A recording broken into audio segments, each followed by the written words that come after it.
You're watching Worldview 2, built on the 35 years of Worldview books, documentaries, research, high-profile interviews, and the radio and television broadcasts of Brannon House.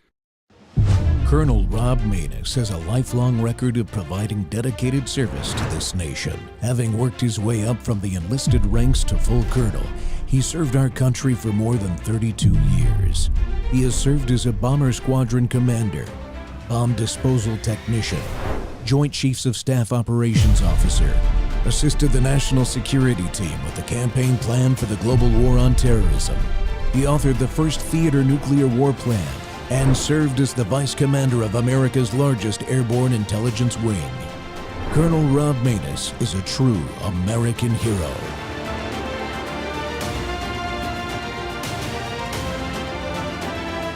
This is Rob Maness Live. And you know, one of the things I'm going to advise Donald Trump to do in order to correct the chronic disease epidemic is to ban pharmaceutical advertising on TV.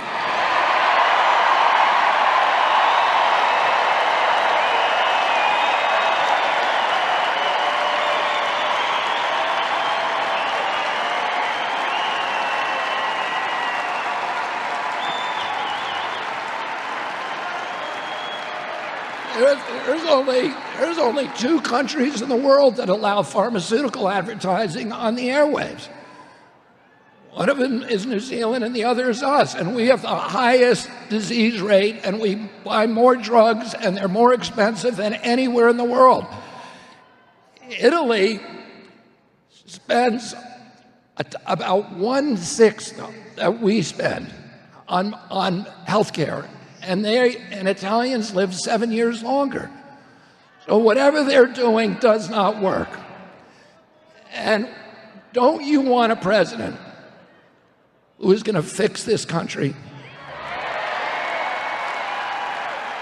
Don't you want a president who's going to end the addiction to foreign wars? And don't you want a president who's going to end their censorship and surveillance and return freedom of speech to our country?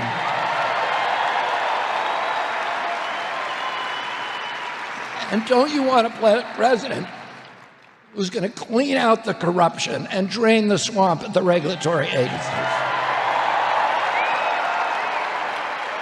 And get the chemicals out of our food and protect our children and restore their health and make America the healthiest country in the world, which it was when I was a kid. Don't you want a president who's going to make America healthy again? And don't we deserve a president who will make America great again?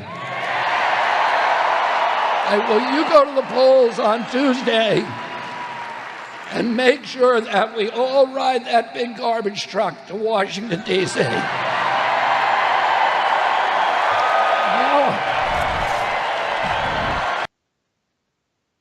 Well, RFK Jr. was confirmed. That was obviously before the election. And Big Pharma and Big Food are freaking terrified, people. It's Truth Thursday on the Rob Maness Show, and we're live on Worldview Tube. Our X Space is simulcast, and YouTube, Rumble, all that stuff. Truth Social Plus and Roku. Well, Robert F. Kennedy Jr. is confirmed as Secretary of Health and Human Services, and I couldn't be more pleased. But the corporate pharma, public health Nazis, and Fauciites of the entire world are scared to death. And why shouldn't they be? This man, as you just heard, has promised only to reestablish actual science as the gold standard in American health and American lives, really. He's promised to look at all things health issues, and he has been denounced and censored for it. Will we finally figure out what really caused the explosion of autism in American children during the last 3 decades? Is there hope? Folks, is there hope to solve the childhood diabetes and obesity epidemics? Will our food once again be safe from toxic chemicals? Will we return to using oils like beef tallow and remove seed oils from our diets? That's killing us? Maybe. just maybe, his work will have an outsized effect and demolish the censorship complex. You know, the one that our government has developed and built in so-called democratic governments around the world, including our own. And finally, will we see justice? Justice come to those that really perpetrated crimes like the JFK assassinations because of Mr. Kennedy's close relationship with the truth, and that President Trump is declassifying these long-held secrets? As an American, I really, truly hope so. Well, my guest back with us is today is Jeff Dornick, and he's a man who stands on principle and actively supported RFK Jr.'s presidential campaign. He works ardently against censorship and fights to get the truth to you, the American people. Jeff is a CEO of a social media company called Pickaxe that he developed to help fight that censorship, an author, a podcast host, and an independent media network creator. Jeff, welcome back to the Rob Maness Show, sir. Hey, Rob, it's awesome to speak with you, and thanks for having me back on. I always thoroughly enjoy our conversations. Well, that was a great video. You know, I had to show it again. I've watched it before, but I had forgotten about the resounding applause about the pharmaceutical advertising rollback. That surprised me the second time I watched it. You know, why are people so opposed to that, and why is it so bad?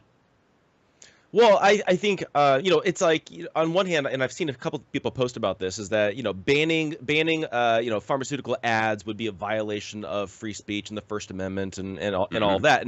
And so that I think is a valid argument on the other side. For me, the way that I look at it specifically is, number one, pharmaceutical ads. The problem with them right now is they're targeting the wrong people. If the ads are legitimate, which I would argue they're not, and I'll get to that in a second. Mm-hmm. But they're advertising to the patient.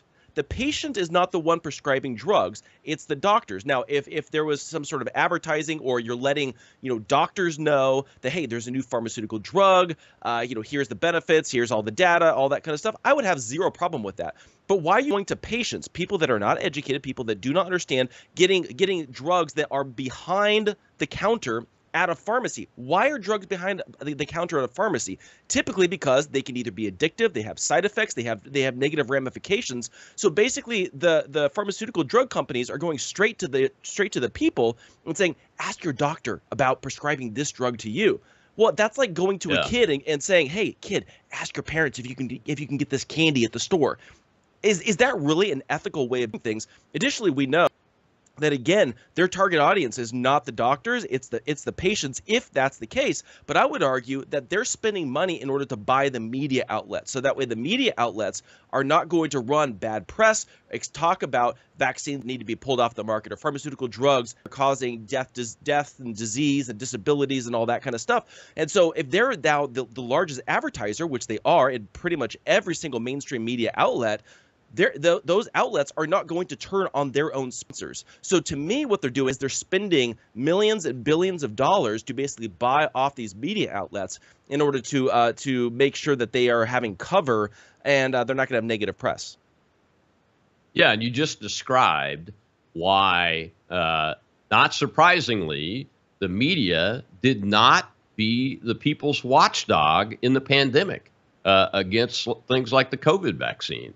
And against the stupidity of 6 feet of separation, masks that don't work, all of that stupidity, and worse, the vaccine that has hurt millions of people. And I'm still not convinced it's saved any lives, to be honest with you, quite frankly. But we know that it's hurt millions of people. But there was no pushback in the media, and that's one of the things that we Americans, all the way back to before our founding, that's one of the bedrocks of what we believe, is that the media is supposed to be the watcher of the government, the watcher of the rich, and have the back of the regular citizen. And they no longer have that. And I think it's destroying the relationship between citizens and our governments at all levels.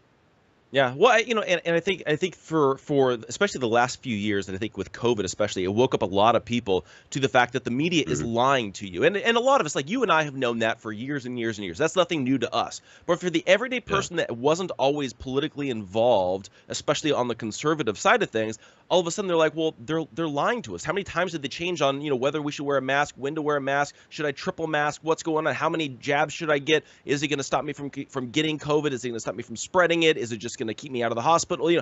They kept changing their story, and then you start listening to people like RFK Jr. and Del Bigtree and all these guys, and they're coming around saying like, look, they're basically buying off every single politician. They're buying off every single mainstream media outlet. I mean, you look at people like Bernie Sanders and Elizabeth Warren, and even a lot of Republicans as well, and they are getting funded by big pharma. And then it's no surprise that they're willing to lie in these Senate hearings with RFK Jr. and spread vicious smear campaigns and lying to provide cover for big pharma. I mean, Elizabeth Warren, when she was questioning RFK Jr. in that Senate hearing, she was basically saying those poor pharmaceutical companies, those poor vaccine manufacturers, they're going on such small, slim margins, and RFK Jr. is just going to decimate them with his misinformation.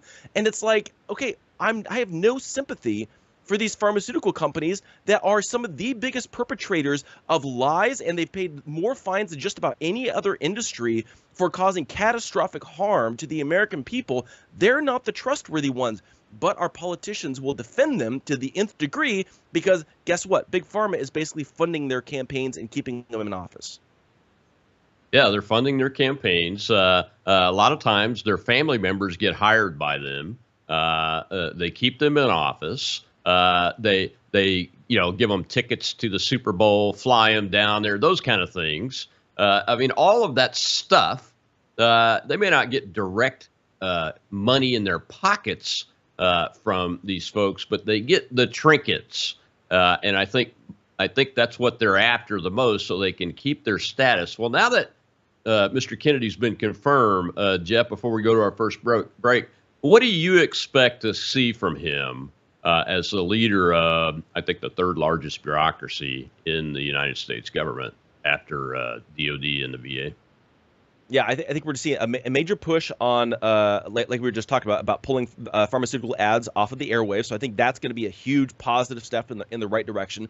The other thing that is going to be a huge push within the Kennedy, time heading up HHS is going to be getting the data out there that's uncensored and isn't just providing cover for big pharma. And so we're going to get the full data, whether you're talking about vaccines, pharmaceutical drugs, chronic disease, the whole deal. That's going to be so important because we're not getting it. They're sitting on data. They're sitting on information. Like, for example, in the FDA approval letter for the COVID jabs, literally you go to the study that was cited to justify approving the COVID jabs, and it said that they kept track of how many people died over the course of the study, but they didn't include it in the study in the results because it wasn't pertinent to the study itself. It's like, are you kidding me? What are you talking about? So they knew that people were dying over the course of the study of whether they're safe or not, and they sat on that and did not release that to the American people. We need transparency. That's what Kennedy's going to bring back. Transparency, and give it to the American people. Let us make our own decisions, and then hold big pharma accountable with that data and with the truth and with the science. Because guess what? Now, if we have the actual science, now there can be lawsuits if there are proven to be injuries and disability and death that are caused by, whether you're talking about the drugs, whether you're talking about the pesticides, whatever it might be. We're going to have the data to hold them accountable, and they have not been held accountable in decades. Yeah, is there still a moratorium going out into the future that companies like Moderna or Johnson & Johnson are not to be held liable for the COVID vaccine, or has that been eliminated? Well, so it's being challenged. I know that there's still it depends on which ones are under EUA, which ones are under vaccine, liability protections and all that kind of stuff. The EUA, I believe, Kennedy is going to be pulling any vaccine that is under the emergency use authorization within the next probably couple of weeks. Right now, there are still some COVID jabs, especially for kids that are under the age of 12, that are still allowed out there under EUA. The ones that are over the age of 12, those are technically FDA approved, so that's going to be more difficult to pull. But I believe, from what I'm told, I'm about 100% sure the EUA is going to be lifted. That's going to be pulled. The big question just becomes, how are they going to define these injections? And that's going to be an interesting thing. Is Kennedy going to basically say, look, these quote unquote injections or vaccines do not fit the definition of a vaccine, so we can't treat them as a vaccine and have the liability protection that Ronald Reagan put into place back in the 80s. And then, it's a therapeutic or gene therapy or whatever it is. If we define it as that, now we can sue for injuries and disability and death. So I think that they're kind of working that on behind the scenes there.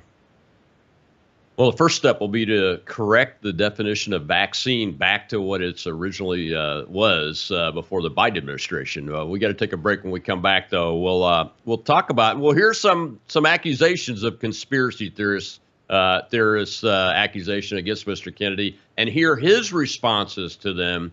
And I want to talk to Jeff about what he thinks the possibilities are at getting at some of these childhood diseases, especially that we have not been resolving for our kids. We'll be right back on the Rob Maness Show. My guest is Jeff Dornick of Pickaxe.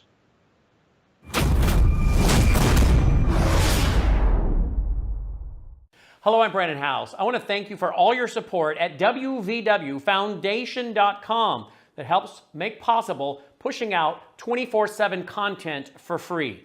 Without your support, we'd have to put it all behind a paywall. But thanks to you and your support through our foundation, we're able to push it out for free as a broadcast service and broadcast ministry of WVW Foundation.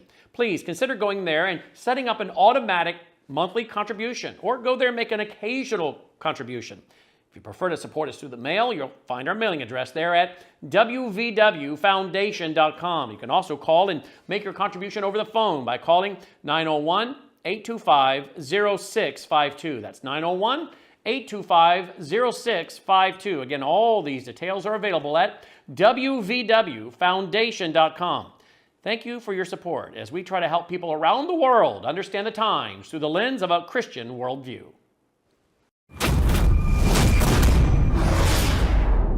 Question for you. Are you a conspiracy theorist?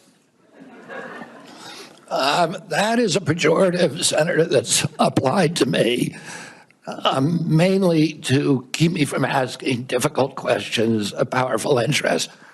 I was told that I was a conspiracy theorist. That label was applied to me because I said that the vaccines, the COVID vaccine, didn't prevent transmission and it wouldn't prevent infection, when the government was telling people, Americans, that it would. I was saying that because I was looking at the monkey studies in May of 2020. I was called a conspiracy. Now everybody admits it. I was called a conspiracy theorist because I said red dye caused cancer. And now FDA has acknowledged that and banned it. I was called a conspiracy theorist because I said fluoride lowered IQ. Last week, JAMA published a meta-review of 87 studies saying that there's a direct inverse correlation between IQ. Welcome back to the Rob Maness Show. It's Truth Thursday, and the truth about that man right there, Robert F. Kennedy Jr., I think is important for all Americans to understand and know because he's now been confirmed as the Secretary of the Health and Human Services Department in the United States government. And I think very deservedly so. This man has worked for 20 years to try to get the health of American kids, especially, back on track to that's been caused by something that we really don't know what's going on because scientists and medical professionals have walked away from actual science and have walked into political and government propaganda for their own purposes. And my guest today is Jeff Dornick. He's the CEO of Pickaxe, an author, podcast host, and a guy that supported RFK Jr.'s presidential campaign. And you took a little heat for that sometimes. But you know what? I always supported your decision to do that because I read a book called The Last Campaign, which was about Bobby Jr.'s dad's presidential campaign that sadly ended in his assassination. But throughout that book, the voice of Robert F. Kennedy Sr. talks to the reader and explains why he was running. against all odds because the party backers were opposed to him. The big money people were opposed to him. The only thing he had going for him was that he was a Kennedy.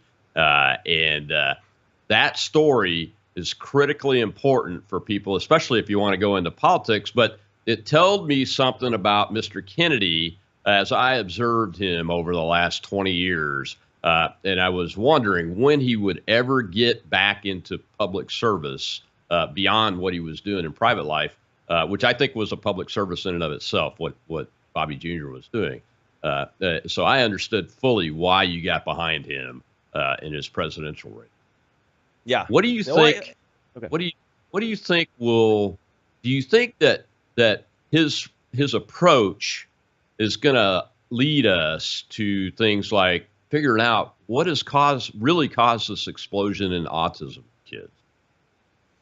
Yeah, I honestly think he's going to get down to the bottom of it. And listening to both he and his VP running mate Nicole Shanahan, like the data is there. The NIH has the data that they just have to pull. They have to run the numbers. They have to pull the statistic.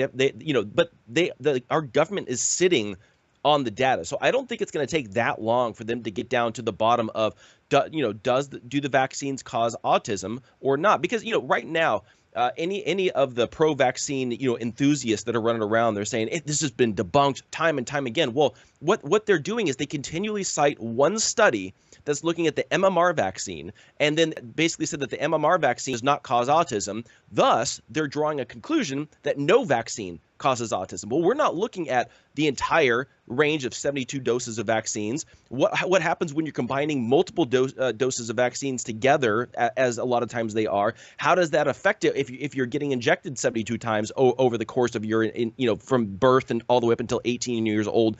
There's so many different angles to look at this, and there's so many different parents that have experiences where they literally see their kid perfectly healthy at 10 months old, and then all of a sudden they get a round of vaccines, and within a week, all of a sudden their behaviors change. They don't want to be touched. They stop talking. They become nonverbal. There's so many issues when it comes to that. And then also we're also dealing with the massive chronic illness and chronic disease epidemic that we're having in this country. There's probably a combination of vaccines, pharmaceutical drugs, pesticides, the GMOs, all the toxic chemicals, the seed oils. There's a lot that goes into that. But that's where somebody like Kennedy's, I think it's so important. I think a lot of people are expecting him to come in and just start banning everything. But from what I understand, his approach is going to be, let's just get the information out there. If we have the information out there and the truth out there, that alone is going to make a massive dent in the reality of what's happening and be able to begin to hold these companies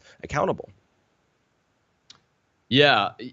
I mean, on the one hand, he says, hey, the studies really weren't done. But then you have doctors like Senator Bill Cassidy say, no, I've got a list of, whatever the number is. It was pretty big the last time I heard him speak, that says that's not true. Here's the studies. But it must be the right kind of study, like what you were talking about. We have to look at some of this stuff holistically.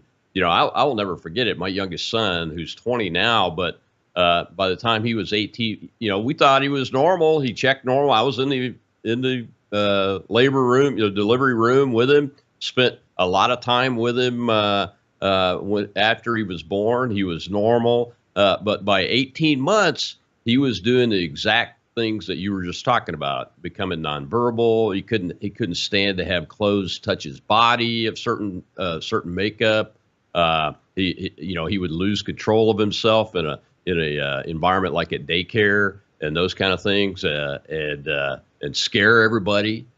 18 months old, where he wasn't behaving like that before these rounds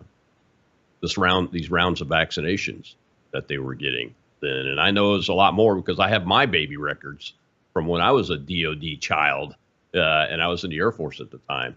So it's dramatically different and a huge increase in a big combination of things all at once. So yeah, I hope we get to the bottom of it. I really do. Yeah, well, and I think we will. I also hope that we can put pressure on the legislative branch in order to pass legislation rescinding the liability protections that the Reagan administration implemented back in the 80s. Because basically what the pharmaceutical drug companies and vaccine manufacturers did is they went to Reagan and basically said, like, look, we're not going to manufacture this because we cannot implement these as safe and effective by your desired standards, because we're going to be opening ourselves up to liability and lawsuits because there are going to be injuries. They are unavoidably unsafe. And so if we can begin to rescind that then will hold them accountable to say, no, we have to do the proper testing. We have to go through this and make sure that if we are going to release this, that this is not going to be causing massive amounts of disease, disability, and death, which we are seeing time and time again. And and that's the thing, is that what other industry, what other product has the kind of liability protection that vaccines have? If they're actually safe and effective, they shouldn't need these kinds of liability protections. But then all of a sudden, then they begin to have liability protections, and they're like, we can make a vaccine for this. We can make a vaccine for that. We can start injecting them at 1 day old. As soon as they come out of the womb, we're going to get them with the hepatitis B vaccine, which is basically to protect them from something that you get from sharing needles or unprotected sex or something like that. And you're talking about a 1 day old or the day of birth. It's absolutely insane. So I think if we could just start to use common sense with all of this, then we can start bringing back accountability. To me, that's what I think RFK actually wants. He's repeatedly said, I'm not anti-vaccine. He's like, I'm fully vaccinated. My kids are vaccinated. But the question then becomes, what about all these other kids that are getting injuries? What about these other people that have died from, whether you're talking about the COVID jab or another vaccine? And when you think about it, our preeminent constitutional right that's given to us by God, that's laid out in the Declaration of Independence and in the rest of our founding documents, is the right to life. And so if all of a sudden we're going to give liability protection to a pharmaceutical company and say, look, you cannot be held accountable if you take away someone's preeminent right to life, I don't know if we even have a constitution anymore. Yeah, exactly right. Well, we got a question over to the audience. Let's go over to Shell and take that question real quick, Jeff. Go ahead, Shell. We have Liz, sir. Good afternoon, Colonel and Jeff. My question is, you're talking about the companies themselves being held liable. What about the individual that approved that vaccine? Ultimately, they had to know the details, the nitty-gritty, so to speak, and yet they still let it happen. And this also ties in with military and the shots that they've gotten and the reactions they've gotten. Yeah, it's a good point. And I think that specifically when you're dealing with that, a lot of times it goes before a board, and then it has to be voted upon. A majority of people have to vote on it and approve it, and so there is this certain level of plausible deniability that they write into the entire system. And so realistically, what ends up happening is that the pharmaceutical companies say, look, here's our tests, review the test, look at the test. Oh, look, the numbers show X, Y, and Z. And a lot of times they manipulate the numbers, but the people that are on the approval boards oftentimes have plausible deniability because they're not going to necessarily look past the documentation that the pharmaceutical company and the vaccine manufacturer is providing them. And so to me, while they should be held culpable, it would be very difficult to prove in a court of law unless you had actual documentation that they knew for a fact that there was something wrong that the pharmaceutical companies were covering up. And so to me, if you're going to look at somebody that should be culpable from on the agency side, it would be somebody like a Fauci from the NIH or whoever's in charge of the FDA who's setting the rules for the approval process. That would be absolutely correct. When we're talking about the specific individual people that approved these drugs and these vaccines, I think it would be a lot more difficult to prove that in a court of law. Yeah, it's a high bar, and there should be some high bars, but there also has to be a logical and ethical pathway to be able to prove something. Instead of the barriers that have been erected by government and corporations in collusion with the government, not just the bureaucrats, but with Congress, to prevent that from happening, like this craziness with no liability for the COVID vaccine, even though it's EUA. We're saying it's okay, And we'll talk about that in the data when we come back from this break. But I want to also get your take on this Maha Commission that Donald Trump and RFK Jr. are now establishing, and see where you think it's going to go. We'll be right back with Jeff Dornick. It's Truth Thursday on the Rob Maness Show here at Worldview Tube.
Last Thursday, President Trump signed an executive order to establish the Maha Commission to study what has caused the precipitous decline in American health over the past 2 generations.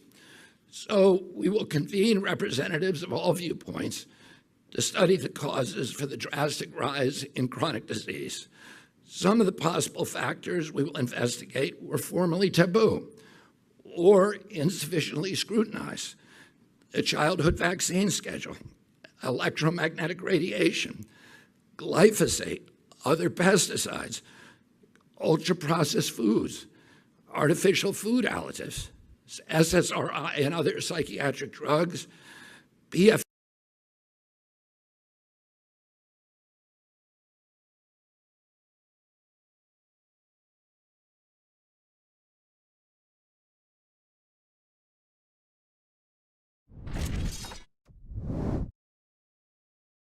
Back to the Rob Maness Show. Looks like we lost a little bit of our cold open clip there at the end. Sorry about that, folks. My guest today is Jeff Dornick. He's the CEO of Pickaxe, an author, podcast host, and a developer of media networks. Jeff, the Maha Commission, I think, just the list of things that Mr. Kennedy was talking about there are all things that any of us that have ever talked about them have been accused of being conspiracy theorists on, but we know are causing problems in our health, but we've never had the support of the government to establish the real science behind what we know anecdotally and instinctively, and from the reality of what we see in reactions to a lot of these things. And I'm looking forward to seeing what they come up with. Yeah, no, I am too, and I think all those things that he listed are going to be so very important, and it's interesting because it's going to be interesting to see the reaction to this Maha Commission. Because remember, for the last several years, any of us that question the narrative coming out of the CDC or the NIH or the FDA or anything like that, we were told trust the experts. Well, all of a sudden now the roles are reversed. Is everybody else going to begin to trust the experts when Kennedy and this Maha Committee come out with saying, like, look, here's what's caused the chronic disease epidemic. Here's what's causing this disease. Here's what's causing autism. Here's what's causing all these different things. And this is how we fix it.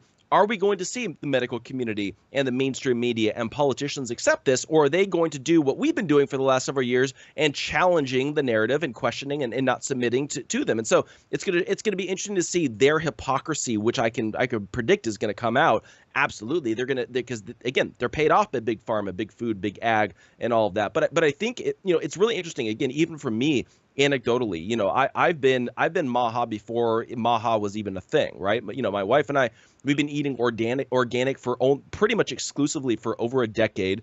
No shots, no pharmaceutical drugs. I think I've had one round of antibiotics in the last 15 years. For like an infection that I had at one point. And we go down the list. We got rid of all plastics. We don't cook on nonstick pans. We're very, very careful, and we have been for a very long time. And guess what?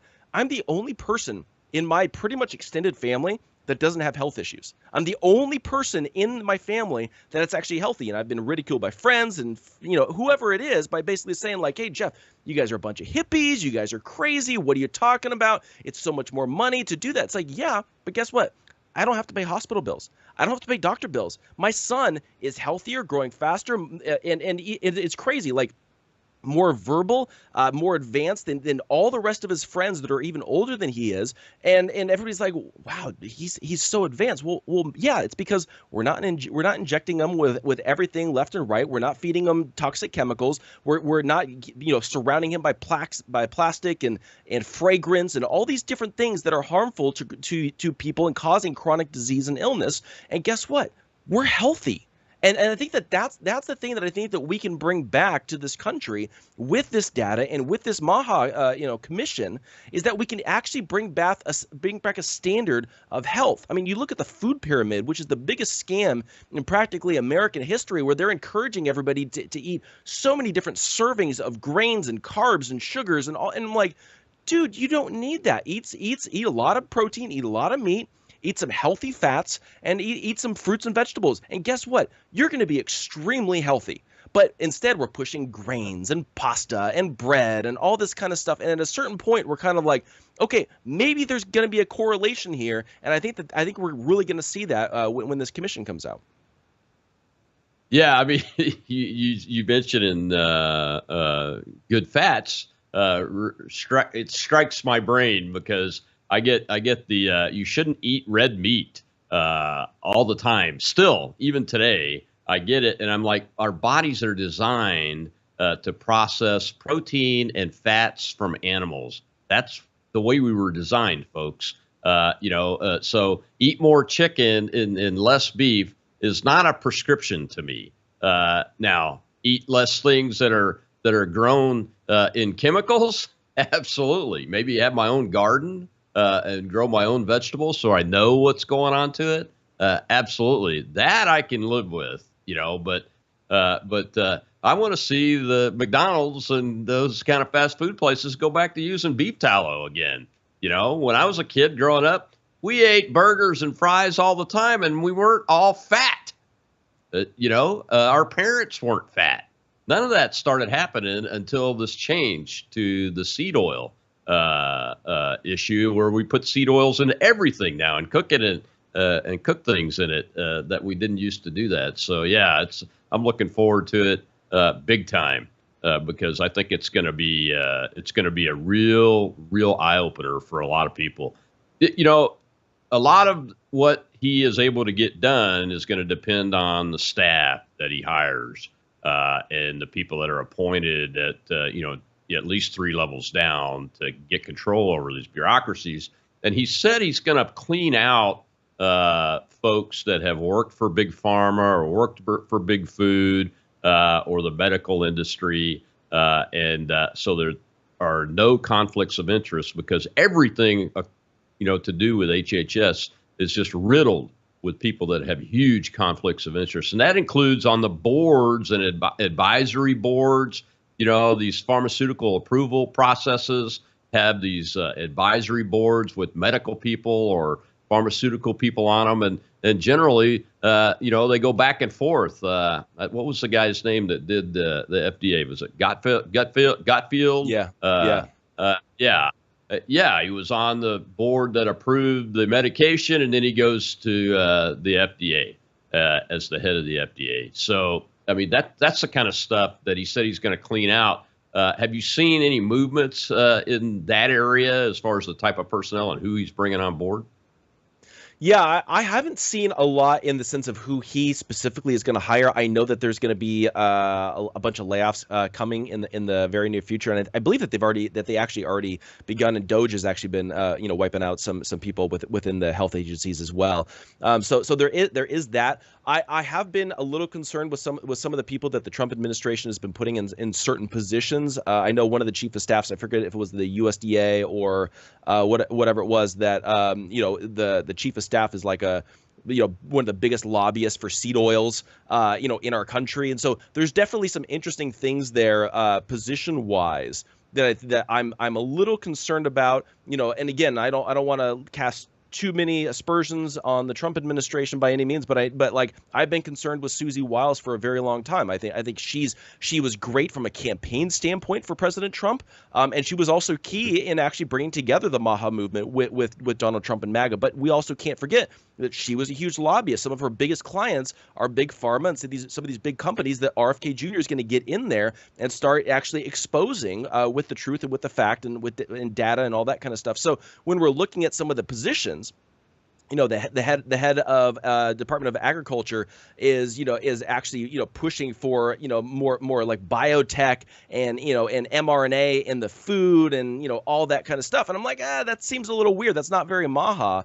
And so it's going to be interesting to see if there's any tension or conflict amongst some of these different people that the Trump administration has been putting in some of these key positions that aren't necessarily in line with Kennedy. So for me, I'm going to be very interested to see the people that Kennedy himself is able to hire. Who are those people going to be? And I think we'll probably know that within the next week or two. Yeah, what is the relationship between the Department of Agriculture and HHS that we expect to see? Because, I don't know if you've heard about this, but we saw it here in Mississippi, and I just found out this morning that there's a bill backed by the Bayer company, Bayer, like Bayer aspirin, because they own the Roundup chemical now, and they've got a bill going through 21 states, and I just heard this morning they put it in the Farm Bill for 2025. That alleviates the companies, the Roundup company, from being sued by people that get sick from Roundup. And when it first came to my attention, my father-in-law was visiting me, and he's a farmer. He's in his late 70s, started farming when he was 15 years old, and he has Parkinson's. And I'm talking to him about the Parkinson's, and he said, without me prompting him, he goes, "Yeah, that's the Roundup. I'm part of the lawsuit on it."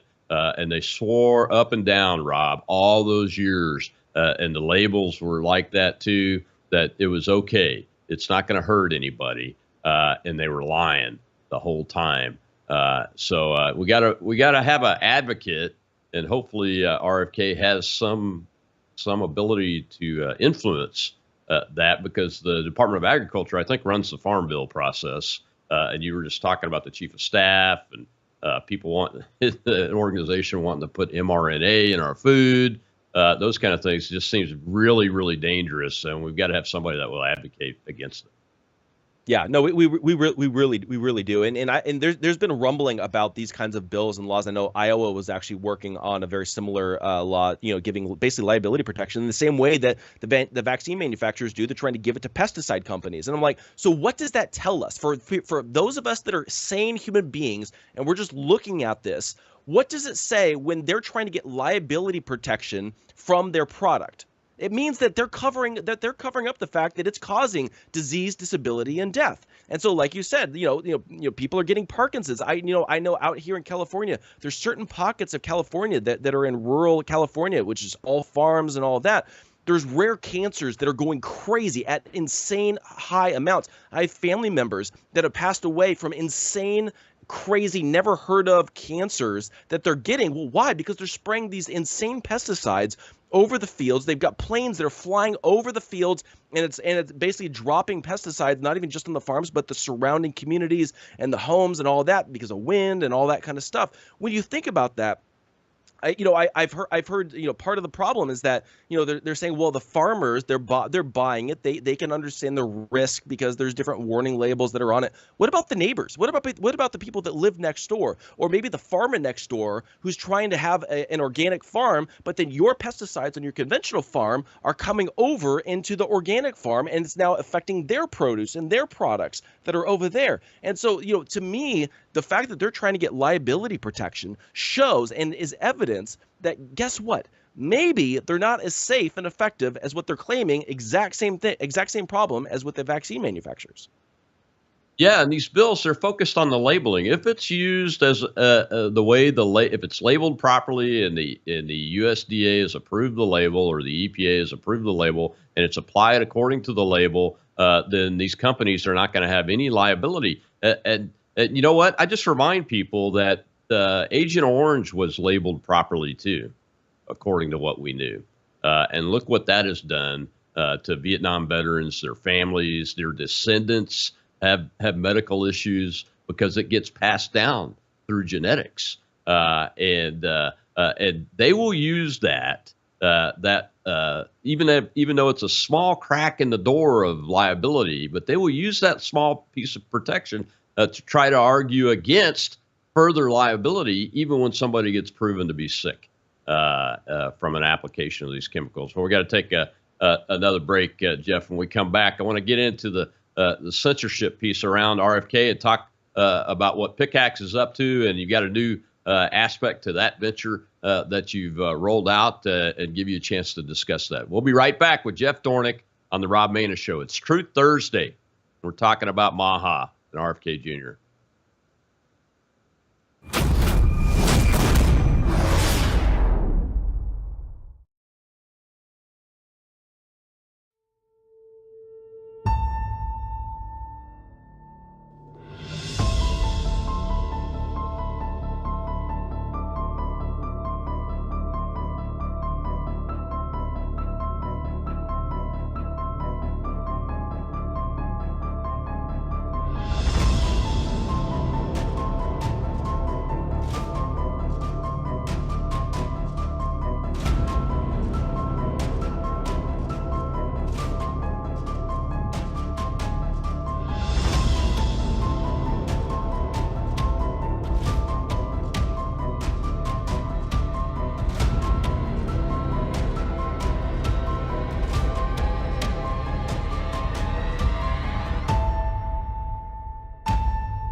The person we're about to invite on is the only person I've ever met who spent, 20 years being denounced pretty much every week by every single news organization in the world. And this man, in the face of opposition that no politician I've ever seen, he persisted in saying what he thought was true.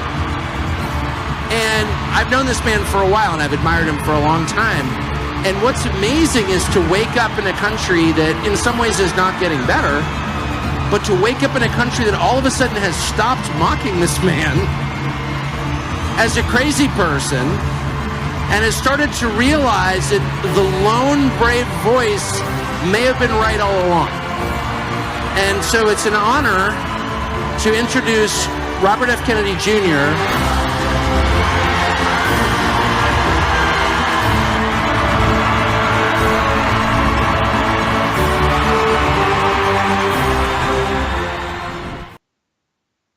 Welcome back to the Rob Maness Show here, and we're live on Worldview Tube and our X Spaces simulcast, YouTube, Rumble, Roku, and Truth Social Plus. And my guest today is Jeff Dornick, the CEO of Pickaxe, who's also a pretty censored guy too.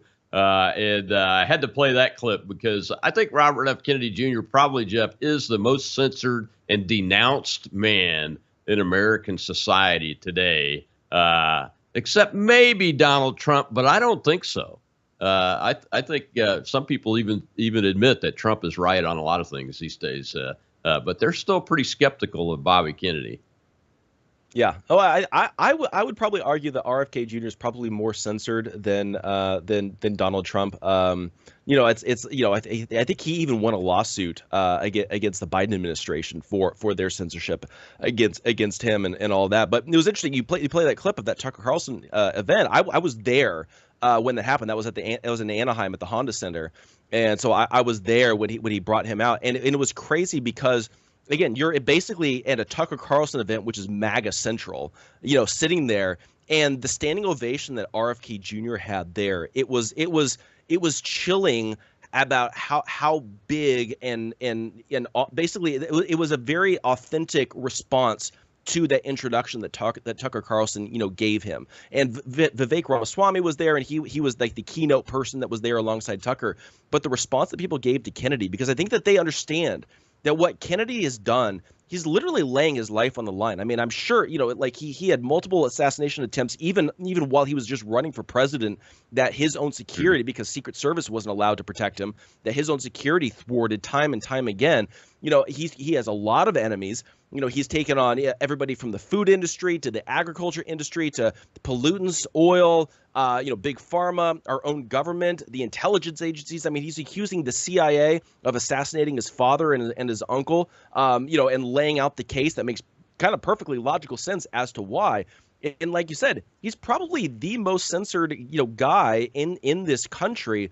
Probably second, I would say, at a very close second would be President Trump. But they're both right up there. And then now you've got President Trump in the White House and RFK Jr. in HHS, and it's like, okay, cool. Let's actually fix this thing. And I've been saying for a long time, I think Kennedy, as the Secretary of HHS, is going to have one of the most profound impacts on our country, probably more than any other cabinet position in possibly the history of the country. What he can do for that's going to be a net positive for the future of our country, I think is going to be astounding, and there's definitely potential there that he could have the greatest impact on the future of our country out of any other position out there.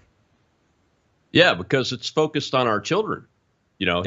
His target is our kids and our grandchildren. In my case, and I'm just very excited about it. We got one more question from the audience. I want to take that and then dive into Pickaxe and what you're doing with this Maverick Network thing that I've heard about. Go ahead, Shell. We have Shay, sir. Hello, good evening. I have been challenging the in New York, the medical establishment for a lot of years around immunization and vaccines for children and adults. Mm-hmm. My statement, which leads to my question, is about revisiting the Senate and Assembly Public Protection Committee for liability. Now, the question is, how many pharmaceutical companies are produced here in America? Is our medicine produced in America? And in America, who monitors the intake and quality of our medicine? Because I know the question is, the formula constantly changes. So that's my question, because the formula constantly changes. So is it here or is it out the country? That's a great question, Jeff. Yeah, from what I understand, a lot of the pharmaceutical manufacturing is happening outside of the country, and I know Trump. I believe he did an executive order in some of his first days, and he's doing a deal with the pharmaceutical companies to bring back the manufacturing here to the United States, which is a huge step. And there was a lot of, from the Maha movement, there was a lot of, negative response to that. Like, why are you trying to, quote unquote, benefit the pharmaceutical companies? Well, guess what? If they're manufacturing in China or in Canada or in Mexico or any of these other places where they're manufacturing these pharmaceuticals and these vaccines, guess what? We don't have oversight over that in the same way that we would if it was here in the States. So it's a step one in order to bring it back here inside of our borders and actually be able to have the proper kind of oversight with the FDA and the CDC and the NIH and all that kind of stuff. So I'm all on board. Anything that we can do to bring back liability to them, and then also bring the manufacturing back here to where at the very least we can have the safety oversight of these manufacturing plants and their processes, and make sure that their formulas are staying true to what is actually FDA approved, as opposed to, like you said, everything's fluid, everything changes, and it's like, well, that may not be what was approved by the FDA initially. So the more oversight we can have here in the United States to hold them accountable, the better. Yeah, and I would just add to your answer that one of the things we were censored for that we were talking about, we discovered it during the pandemic, and I was censored for this on Facebook, is that antibiotics are not 90% of the manufacturing of antibiotics cannot be done inside the United States anymore. It's in China. And President Trump in that administration made a pledge to bring that back to the United States. I don't think he was successful at the point that he had to leave office. But I think you're right. He signed an executive order to bring a lot of that stuff home, and rightly so. Rightly so. We can't quality control the ingredients if it's not manufactured here in the United States, no matter what the FDA, and I think it's the FDA that's the official approval and monitoring authority. under HHS that monitors the ingredients and the quality of the ingredients and the mixture of things like vaccines and those kind of things. But they can't guarantee it if we don't make it here, and they can't walk into the factory and watch it. You know what I mean? Yep. Yeah, they're not going to fly across 16 hours on a flight over to China to check out a manufacturing plant for a pharmaceutical drug.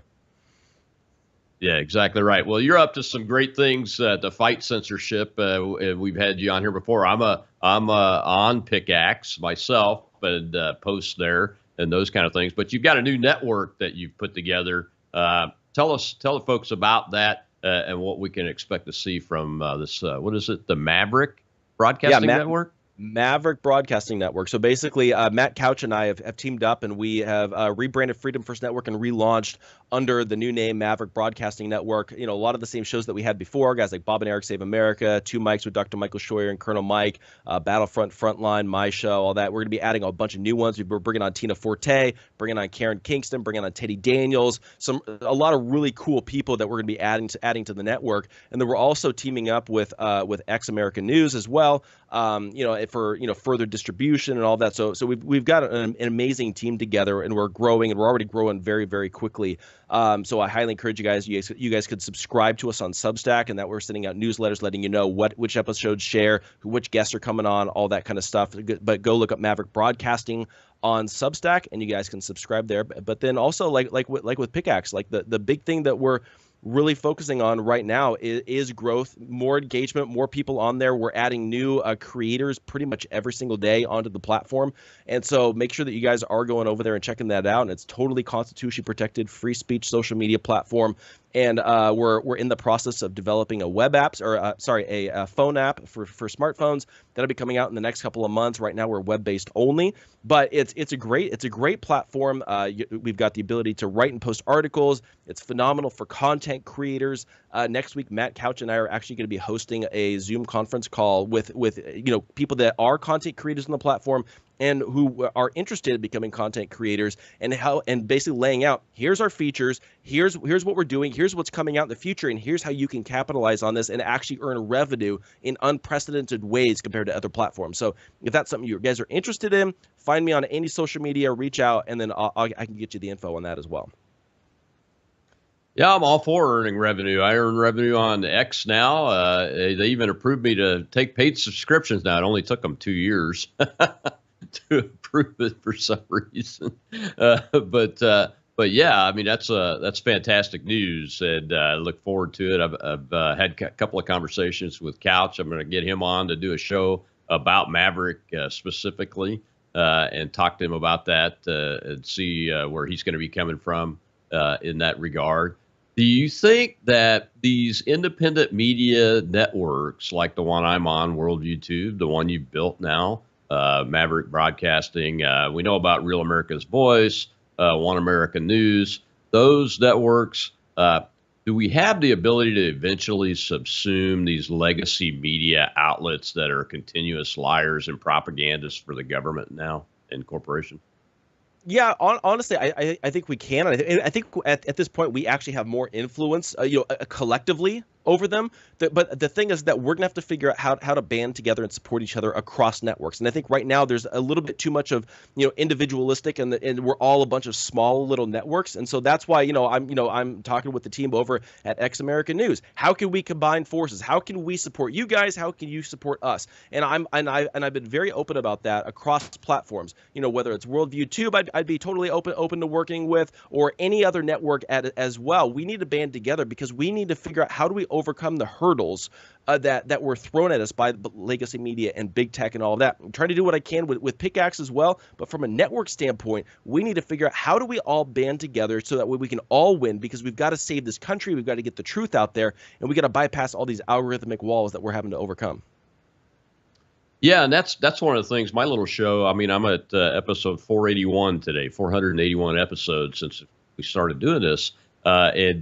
I have some shows that have millions and millions of views, but that was before the algorithms were throttled on places like Facebook. I have 500,000 or so direct followers, not just people that like the accounts, but actually are direct followers. And it's just very frustrating. where your average viewer count is a couple of thousand people, depending on which platform you're on. And in the one with my largest audience, it's less than 200 consistently.